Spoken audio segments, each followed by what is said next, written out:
আসসালামু আলাইকুম।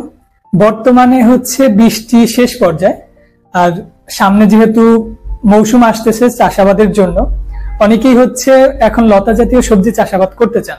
তো সেক্ষেত্রে হচ্ছে আমরা একটা ইনফরমেশন দেওয়ার জন্য মূলত ভিডিওটা করা। আপনারা যারা লতা জাতীয় সবজি ফসল চাষাবাদ করবেন, এখন হচ্ছে আপনারা চাইলে তরমুজটা চাষাবাদ করতে পারেন। মাচার যেই 12 মাসি তরমুজটা আছে, আপনারা হচ্ছে এইভাবে প্ল্যানিং করবেন যে আপনার তরমুজটা শেষ, এরপরেই হচ্ছে আপনি শীতকালীন আগাম শসাটা লাগাই দিবেন। আশা করি তরমুজেরও ভালো একটা দাম পাবেন, এবং এইখানে একটা প্লাস পয়েন্ট হচ্ছে দামও ভালো আছে এবং রোগ বালাইও অনেকটা কমে আসবে। আবার এই যে বৃষ্টিতে, অতিরিক্ত বৃষ্টিতে অনেক পচন ধরতো বা ঢলে পড়া রোগ হতো, এগুলাও আস্তে আস্তে কন্ট্রোলে চলে আসবে।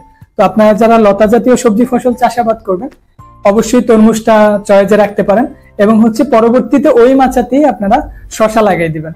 তো যে কোনো ইনফরমেশনের জন্য অবশ্যই স্ক্রিনে দেওয়া নাম্বারে যোগাযোগ করুন, অথবা বাকেরগঞ্জ স্মার্ট ডিলারে মেসেজ করতে পারেন।